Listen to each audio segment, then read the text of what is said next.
If you've ever been treated like the family ATM while being called selfish, hit that like button and subscribe right now. You're not going to want to miss what happened next. My name is Rachel Kim, and for 6 years I was the family scapegoat. The selfish daughter. The one who never helped despite having a good job. The ungrateful child who forgot where she came from. My older brother Jason was the golden child. Married to Stephanie, a real estate agent. 2 kids, Tyler 8 and Emma 5. They lived in a renovated Craftsman in North Seattle that my parents never stopped talking about. Jason worked in sales at a tech company, making around $110,000 annually. Stephanie's income was inconsistent, maybe $40,000 in a good year. I was the engineer. Software developer at Microsoft, making $165,000 base plus stock options. Single, living in a modest 2-bedroom condo in Redmond. No kids, no spouse, just me and my career. Which made me the perfect target. Every family dinner, and there were many, my mother insisted on twice-monthly gatherings, included some version of the same conversation. Jason would mention his kids' activities, the new deck he was building, the vacation they were planning. Mom and Dad would beam with pride, asking questions, offering to help with the grandkids. Then attention would turn to me. Rachel, when are you going to settle down? Rachel, you make all that money and still live in that small place? Rachel, your brother could use help with his mortgage. You know how expensive things are with 2 kids. I'd smile tightly and change the subject. Every single time. Because here's what they didn't know. I'd been helping them for 6 years. Extensively. Secretly. And they had no idea. It started in 2018. Dad had a health scare. A minor stroke that left him unable to work for 8 months. He was 62, not yet eligible for full retirement benefits. Mom worked part-time as a library aide, making maybe $25,000 annually. They had a mortgage on their Ballard home, $2,800 monthly, and were 2 months behind when Dad called me, his voice shaking. Rachel, we're going to lose the house. The bank sent a foreclosure notice. How much do you need? $5,600 to catch up. And we still don't know how we'll make next month's payment. I didn't hesitate. I'll handle it. We'll pay you back. Don't worry about it, Dad. Just focus on recovery. I paid the $5,600 immediately. Then I set up automatic payments from my account to their mortgage company. $2,800 monthly. Every month. Without telling them. I also paid their property taxes when they fell behind. $8,400 annually. Their homeowner's insurance. $1,800 annually. When their roof needed replacing. $18,000. When their HVAC system died. $9,000.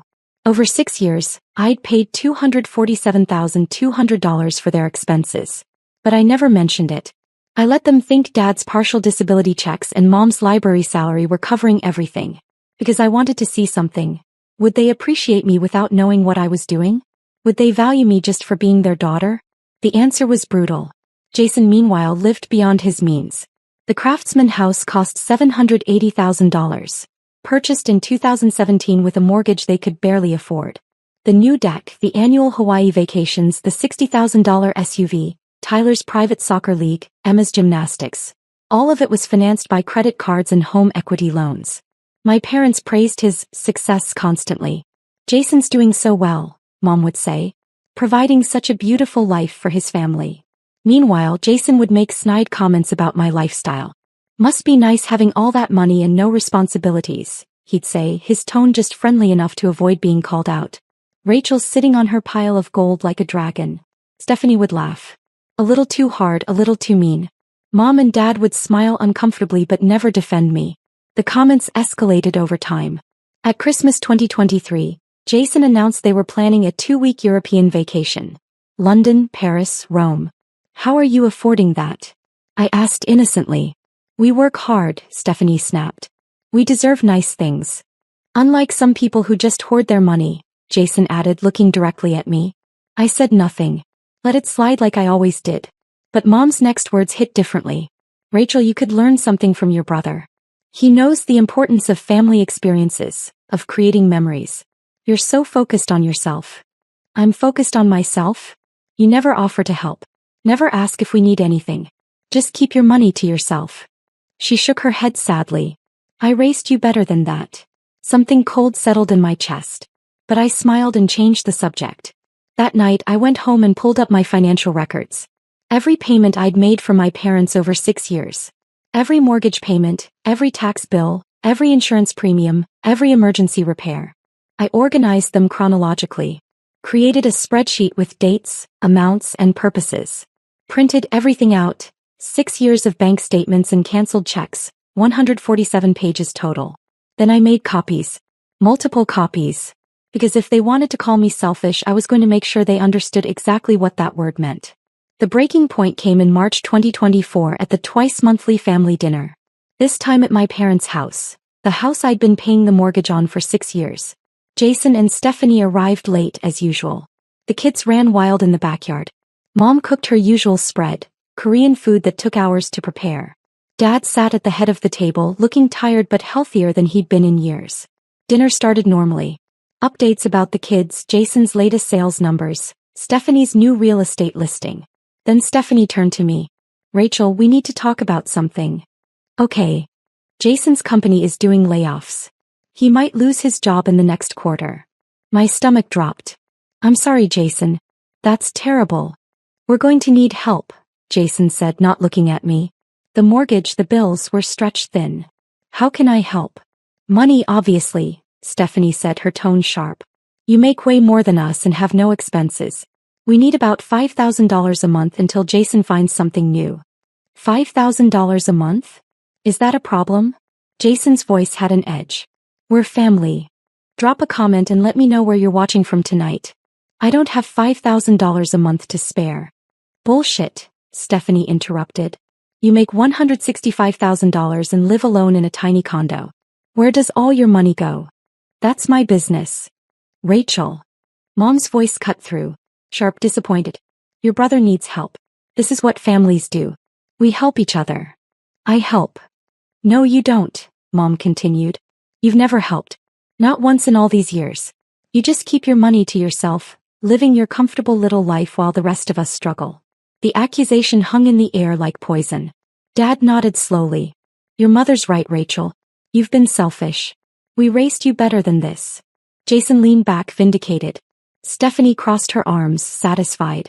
I looked at each of them. At their certainty. Their absolute conviction that I'd never helped, never contributed, never sacrificed. I've been selfish, I repeated slowly. Yes, Mom said firmly. And it needs to stop. Family comes first. Not your savings account. I reached into my bag. I'd brought it knowing this conversation was coming, feeling it building for weeks. I pulled out my folder. The thick one with 147 pages of financial records. Before we continue, I said calmly, I want to make sure I understand. You're saying I've never helped this family? That's right, Stephanie said. Never contributed financially? Never, Jason confirmed. Just kept my money to myself? Yes, Dad said sadly. Your mother and I have been disappointed for years. I opened the folder. Placed the first page on the table. A bank statement from March 2018. This is interesting, I said quietly. Because according to my records, I've been paying your mortgage for 6 years. The room went completely silent. What? Mom whispered. I placed another page down. And another. And another. Creating a paper trail across the dinner table. $2,800 monthly mortgage payment. Every month since April 2018. That's $201,600. Dad's face had gone pale. Rachel. Property taxes. $8,400 annually. 6 years. That's $50,400. You couldn't have, Jason started. Homeowner's insurance. $1,800 annually. 6 years. That's $10,800. I kept placing pages. Kept listing numbers. New roof in 2019. $18,000. HVAC replacement in 2021. $9,000. Plumbing emergency in 2022. $3,400. Electrical panel upgrade in 2023. $4,200. Mom's hands were shaking. Why didn't you tell us? I wanted to see if you'd value me without knowing what I was doing. Turns out you didn't. I placed the final summary page on the table. Total. $247,200 over 6 years. But according to you, I've never helped. I've been selfish. We didn't know, Dad stammered. You didn't ask. You assumed. I turned to Jason. And you? Living in your $780,000 house, taking European vacations, driving a $60,000 SUV. Calling me a dragon sitting on gold. Do you know why I don't have $5,000 a month to spare? Because I've been paying mom and dad's mortgage so they wouldn't lose their home. Jason's face had gone red. You should have told us. Why? So you could ask for more. I pulled out another document. Speaking of which, there's something else we need to discuss. This document was different. Thicker. With an official bank logo. 3 months ago, I requested a full accounting of mom and dad's mortgage. Wanted to make sure my payments were being applied correctly. I slid it to the center of the table. That's when I discovered something interesting. Dad reached for the document with trembling hands. In 2020, someone took out a home equity line of credit against mom and dad's house. $85,000. Then another one in 2022. $104,000. Total, $189,000 in loans secured by their property. That's not, Mom started. The applications were submitted digitally. Using Dad's name, his social security number, his income information. The money was transferred to an account at a different bank. I pulled out another page. An account registered to Jason and Stephanie Kim. The silence was deafening. You stole from them, I said flatly, looking at Jason. You took out loans in Dad's name, using his identity, and pocketed the money. I didn't steal, Jason's voice cracked. I borrowed. I was going to pay it back. With what money? You can't even pay your own mortgage. Dad said I could use his information. No, I didn't, Dad said, his voice hollow. I never said that. I didn't even know about these loans. Stephanie's face had gone white. Jason told me you approved it. I didn't approve anything. Dad's voice rose, something breaking in it. Rachel's been paying our mortgage. How could I approve loans when I didn't even know the mortgage was being paid? Because you had access to their computer, I said coldly. Their passwords. Their personal information. You've been in this house twice a week for years. You knew they weren't paying attention to their finances because Dad's been recovering and Mom's been overwhelmed. So you committed identity theft and fraud. This is ridiculous, Jason stood up abruptly. Sit down, Jason, a new voice said from the doorway. We all turned. 2 men stood there. One in his 50s wearing a suit, one younger with a badge clipped to his belt. I'm Detective Mark Rivera with the Seattle Police Department Financial Crimes Unit, the younger man said. This is Robert Chin from Pacific Northwest Bank's Fraud Investigation Department. What is this? Stephanie demanded. Rachel contacted us 3 weeks ago, Detective Rivera said, walking into the dining room. She provided documentation of identity theft and loan fraud involving her parents. We've spent the past 3 weeks verifying her evidence. Robert Chin stepped forward, looking at my parents. Mr. and Mrs. Kim, I need to confirm. Did you authorize any home equity loans between 2020 and 2022? No, Dad whispered. We didn't. Did you give anyone permission to use your personal information to apply for loans? No. Chin nodded, then turned to Jason.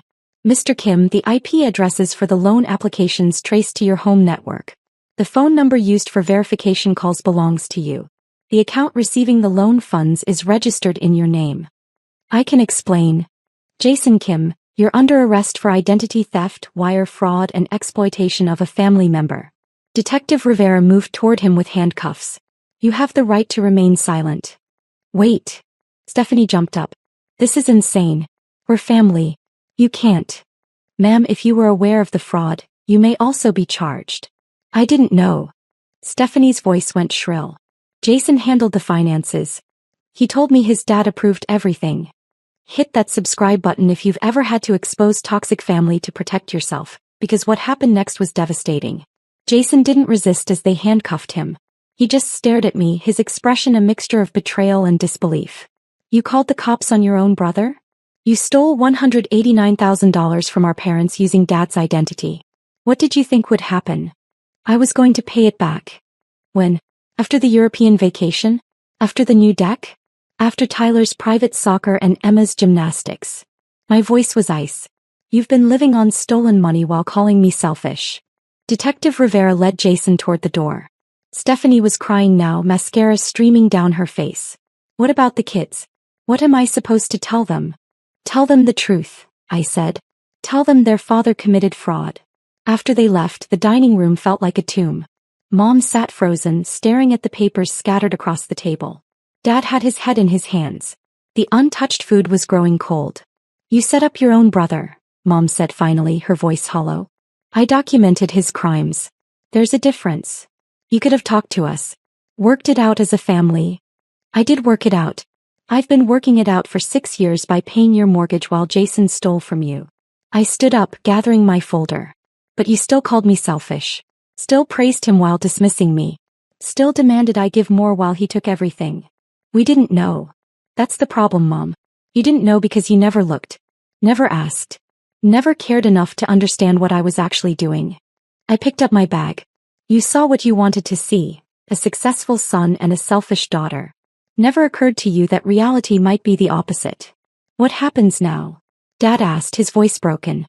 Now, Jason's facing federal charges. The prosecutor thinks he'll get 3 to 5 years. The bank will want restitution. All $189,000 plus interest and fees.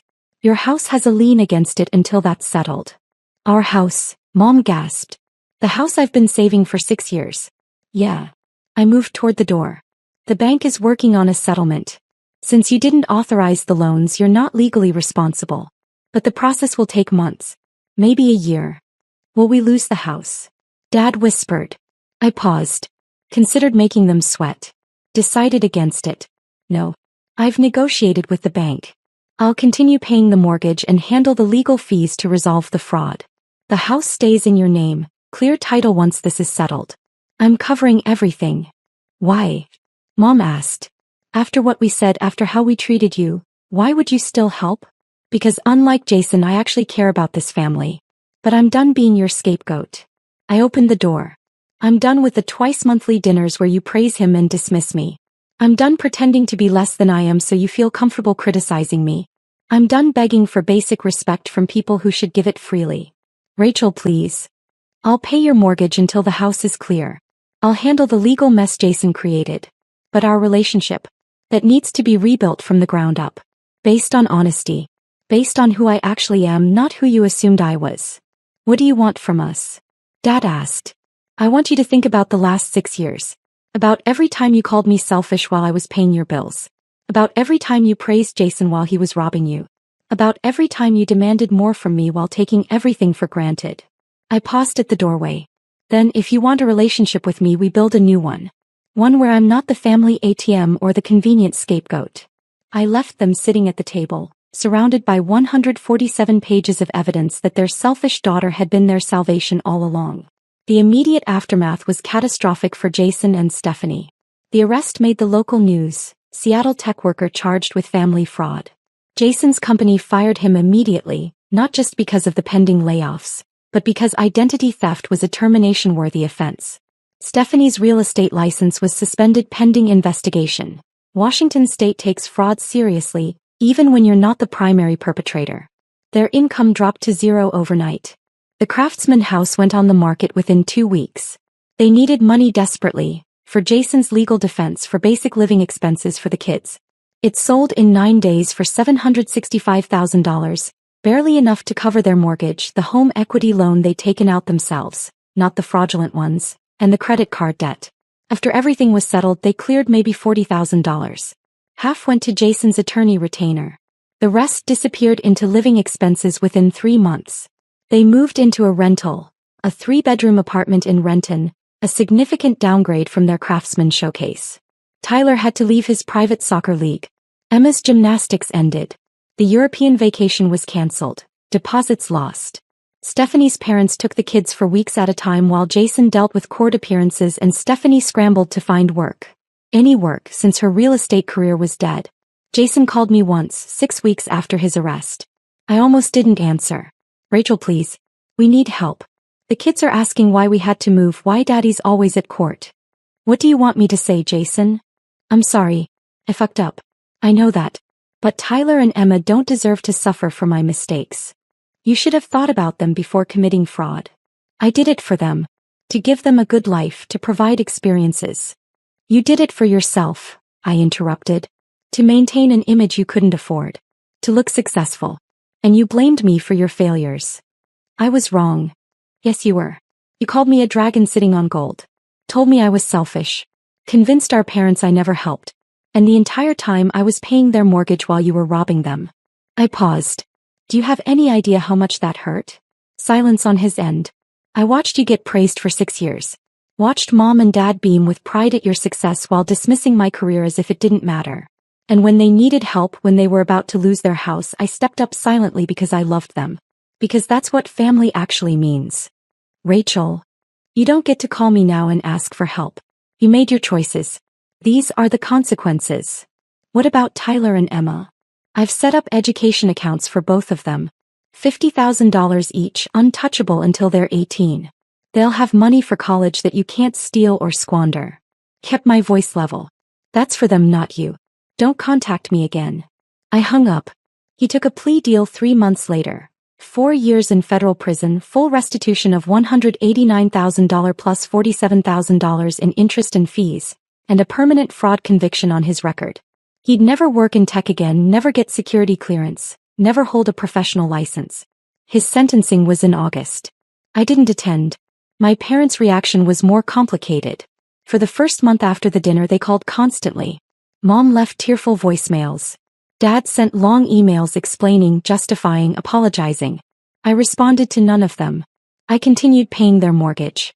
Handled the legal proceedings to clear the fraudulent loans from their property. Paid for the attorney who represented them in the fraud case. But I didn't visit. Didn't call. Didn't attend any family gatherings. In May, 2 months after the explosion, Mom showed up at my condo. I saw her through the security camera, standing at my door looking older and smaller than I remembered. I considered not answering. But I opened the door.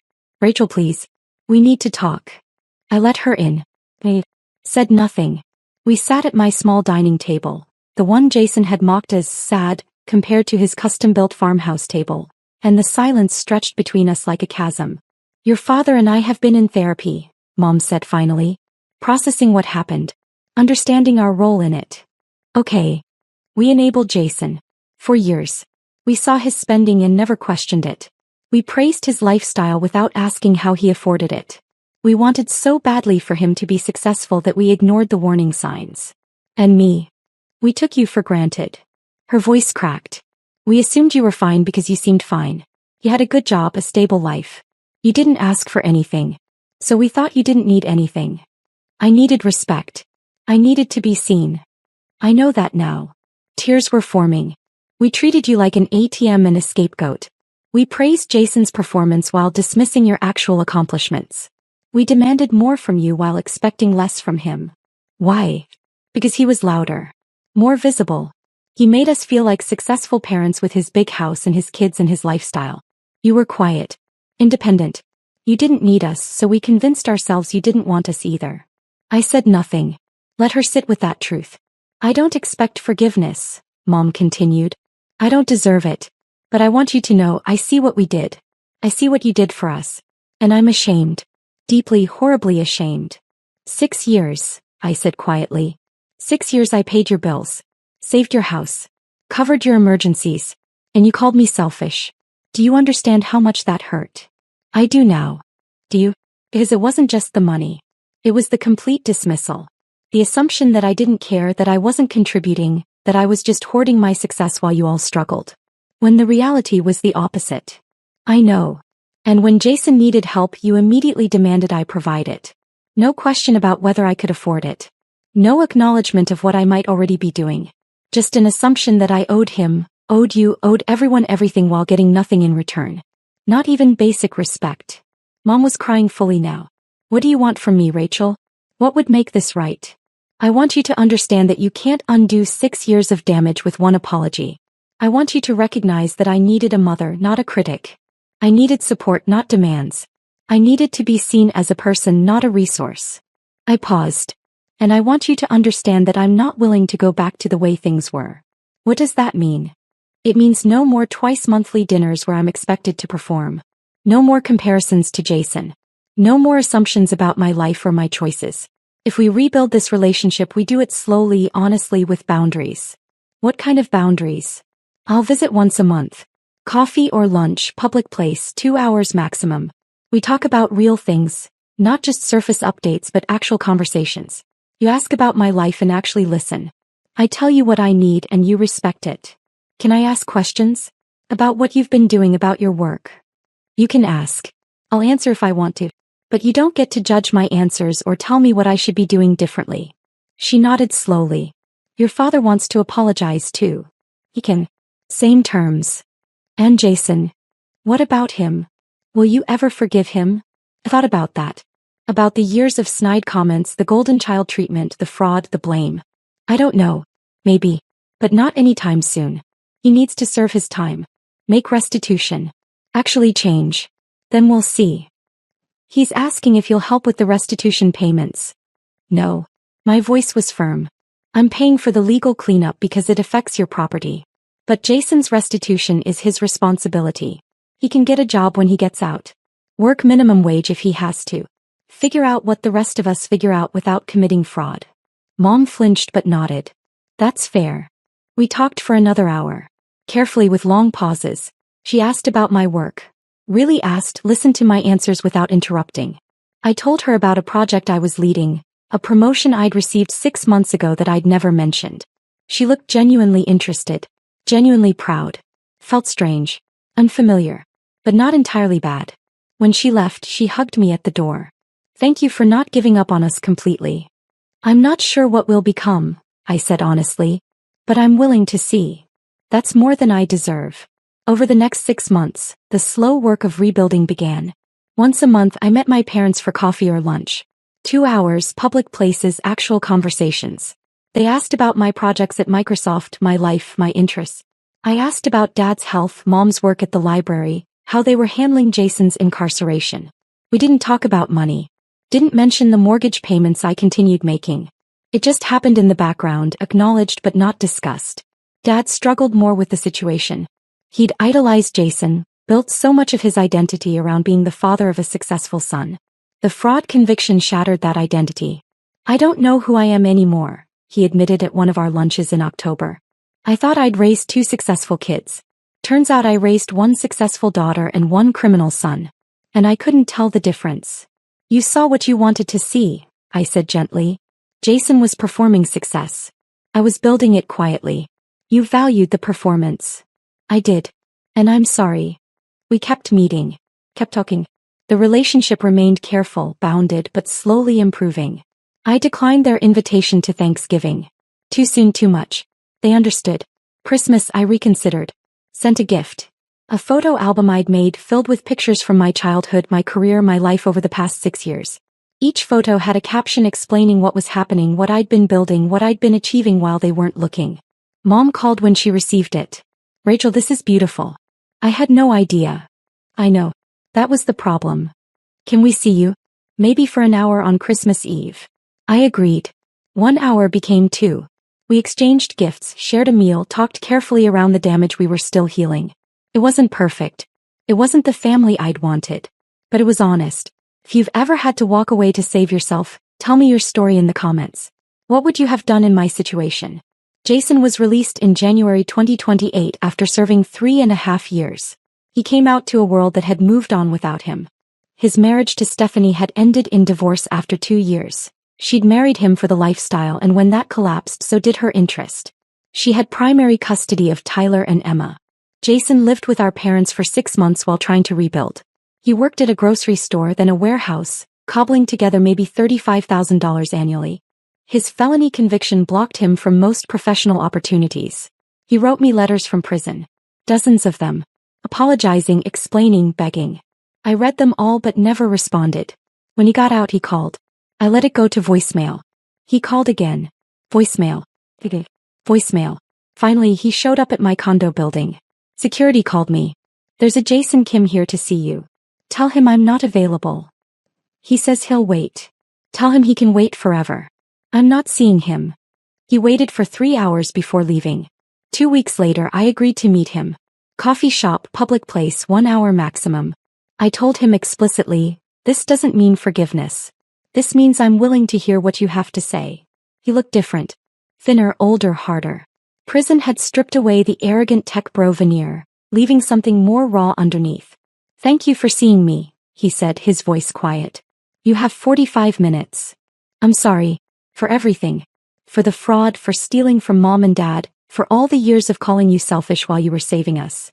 You met my eyes. I was jealous of you. Your success, your stability, your actual accomplishments. I was performing and you were building. And I hated that you made it look so easy. It wasn't easy. I know that now. I know what you sacrificed. What you paid for. What you gave up to help people who didn't appreciate it. What do you want, Jason? Nothing. I'm not asking for help. I'm not asking for money. I just wanted you to know. I see what I did. I see what I destroyed. And I'm sorry. I studied him. Looked for signs of manipulation, of self-interest. Found only genuine regret and exhaustion. Okay, I said finally. I hear you. Can you forgive me? I don't know.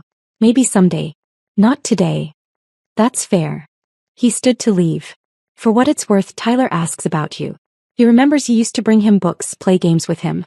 He doesn't understand why you don't come around anymore. That hit harder than I expected. Tyler's 11 now? 12. Emma's 9. They're good kids. Confused about everything but good.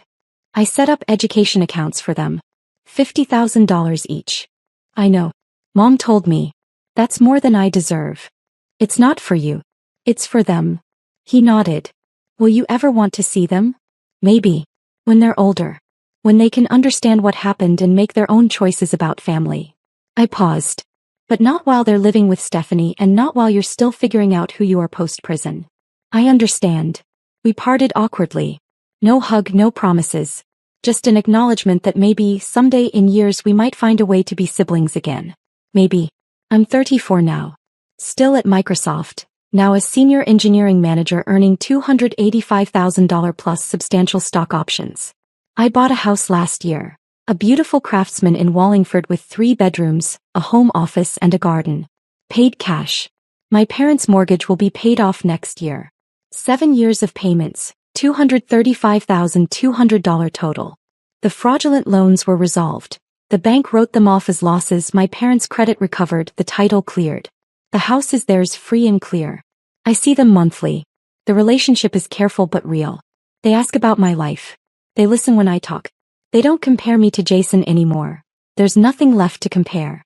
Mom retired from the library. Dad volunteers at a community garden. They're figuring out who they are in their 70s without the golden child narrative to define them. Last month, Mom showed someone a photo of me at a Microsoft event. This is my daughter Rachel, she said proudly. She's a senior engineering manager. She's brilliant. It was the first time I'd heard her describe me that way without caveat or qualification. Just pride. Pure and simple. Felt strange. Fern.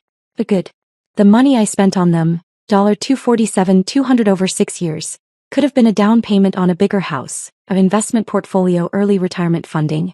Sometimes I think about what I could have done with that money if I'd kept it for myself. But then I remember, I wasn't just paying their mortgage. I was testing a hypothesis. Would they love me without knowing what I was doing? Would they value me just for being Rachel? The answer was no.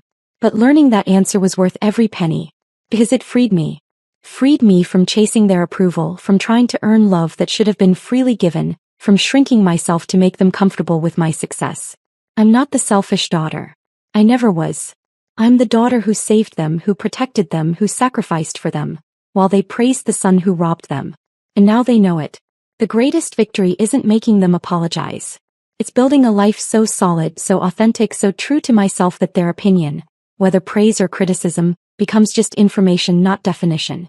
Jason thought he was the successful one. The golden child. The one who had it all figured out. I was the one who actually built something real. Something sustainable. Something that didn't collapse the moment external validation disappeared. And in the end, that's the only kind of success that matters. The kind you build quietly, honestly, without needing anyone's permission or approval. The kind that survives exposure. The kind that's actually yours.